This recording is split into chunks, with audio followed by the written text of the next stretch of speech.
Alrighty guys, welcome back to another very special episode of Grim Reaper RC. Grab your RC, do some cleaning, do some wrenching, do whatever you gotta do. And in today's video, we are going to be going over the MST RMX 2.0, my Ferrari 599XE.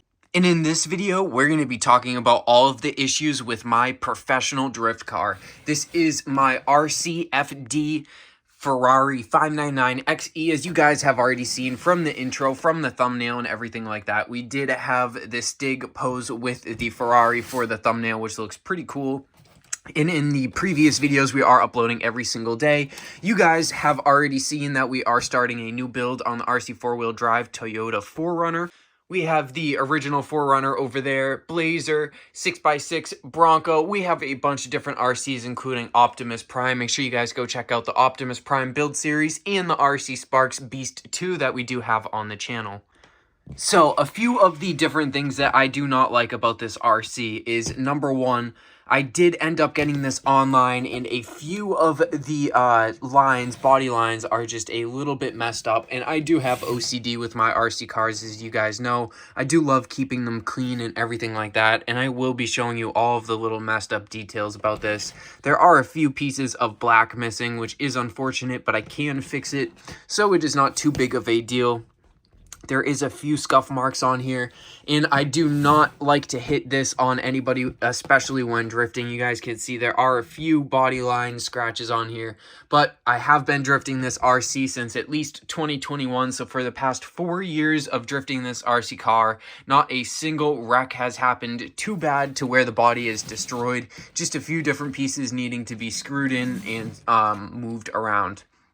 Now, a very key detail about drift vehicles is you do want them to have a lot of turning radius. So with this right here, we do have, I believe it's just about 40, I think it was 47 degrees of steering radius turn is what I have, which is pretty good. Or I believe it's around 90. I'm going to have to check in the owner's manual because I did upgrade the arms here. As you guys can see, we do have the adjustable sway arms on here, so I can adjust how far it is, camber, toe, and everything like that.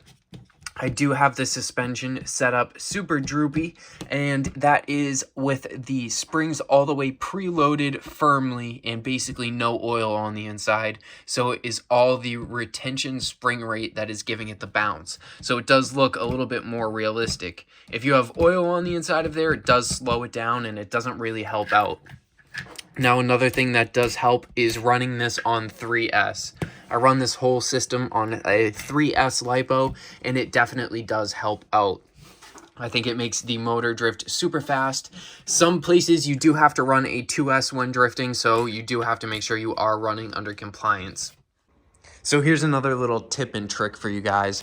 If you're storing RC parts, store everything individually of what it is and make sure you have it basically labeled, and put everything individually in its own bag and put those bags inside of a RC box. That way you're confiding all of the space together into the bags. You know where everything is, and you can even write on the front of the box with a Sharpie and a piece of paper of what's inside. So that way you know what's inside each and every box. That's what I do with all my RC cars. I do it with all of my RC parts. You guys can see the spare wheels down there. I have all spare parts on the inside of here. I have to move this because there's an address on there, but you guys can see I keep all of the stickers on the inside of here as well and everything like that.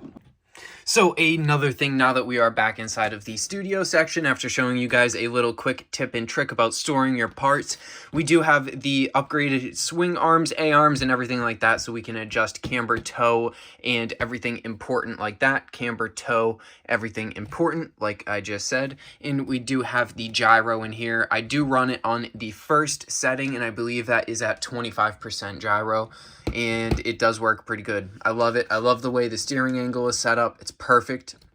I do have the MST gold wheels on here, and I think the color of them does matter. I think there's white, gold, and silver.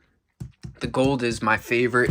I think there is also a yellow as well, and the yellow was also pretty good.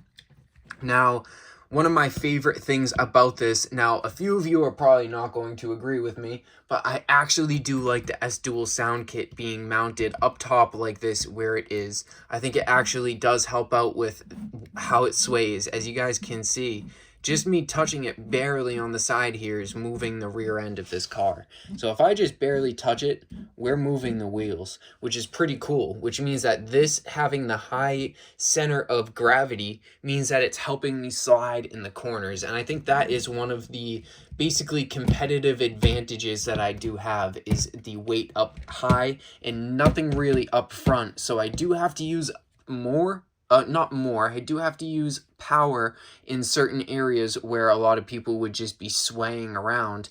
But once I do use the power and get it in that drifting situation, I stay in the sway much longer because of my weight in the rear end. And at that point, it's basically just steering out of it. So it is a competitive upgrade, advantage and disadvantage in certain ways. Now, I do have a super low rear end of the Ferrari 599XE, so it does force the S-Dual sound kit to be basically in the rear window where the motor would be. So it is basically like having a, actually no, I'm sorry, the 599s have the motor up front. I'm thinking it's a real Ferrari. These are basically the toy Ferraris, as a lot of people call them in real life, because they have the motor up front, but it is still the, I believe the 599 is the V12, which is pretty cool. So yeah, we do have the motor in the basically mid rear engine area set up, as you guys can see on here. I love this RC. I've been drifting with this thing for so long, as you guys already heard me say. Basically, it's set up super soft, as I already told you, so when the battery does go inside, it's basically super low, touching the ground. For carpet drifting, it's not the greatest, but for concrete drifting, it is absolutely perfect. I love the way this body looks with the little wings and everything, and all of this stuff is basically just held on with double-sided tape. And for the amount of time I've been drifting with this, and for the only small details to be broken where they are, I'm completely fine with it. This thing has lasted me so long. I love the way it looks, and I'm definitely not going to get this thing out of my collection.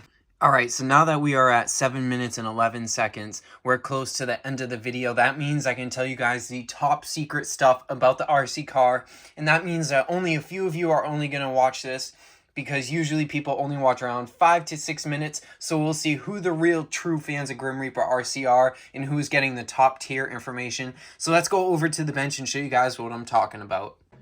So, underneath on the side of here, you guys can see how the RC is basically sitting on its wheels. I do have the tires set up so the rear is further poked out than the wheel up front, which is very important as well. And that's not even the best thing that I'm going to tell you guys. If we go down here, you can see that it is wrapped on the bottom of the chassis. Now, this does help out with so much.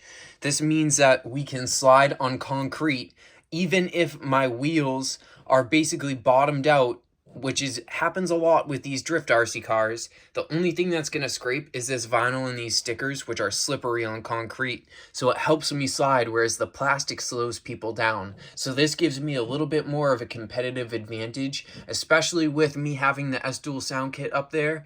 And I do like to keep it, so these are a little bit firm, but as you can see, the wheel still can get tucked up in there with its own body weight. So it's very important to have it so it can still slide. Even with me pushing down on here, you guys can see it's still sliding on this surface with ease, and it didn't even damage the bottom stickers. If anything, it just cleaned off all the little pieces on it that could have been stuck to it. So it is very, very, very important, if you guys are doing a drift style build, to copy along with me and do the same thing on the bottom with the vinyl. Now, I am a big fan of the wide body kits, which also helps with the tires being poked out. It is very important to have the rear wheels poked out more. Now, all of these extra little pieces like the brake discs, brake calipers, all of the little gas caps and the window vents and everything like that, the sound kit, the lights, I do have light systems, light pods, light buckets, all of the front lips, side skirts, and everything like that, tail lights, and all of the mirrors and everything, which the mirrors have stayed on for so long, which I'm so happy about. I don't even really want to touch them in case they do fall off, but this thing has lasted so long. all of these pieces do add a lot of weight, even though it is an RC car. The side exhausts, the extra body pieces on here, it does add a lot of weight.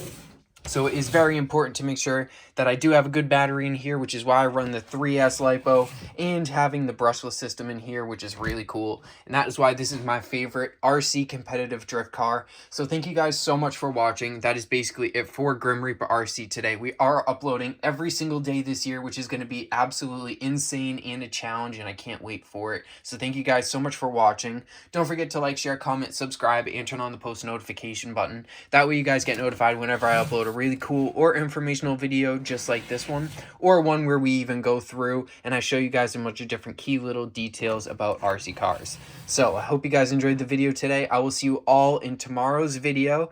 Thank you guys so much for watching, and that's it for Grim Reaper RC. Don't forget to like, share, comment, subscribe, and turn on the post notification button. All right, that's it.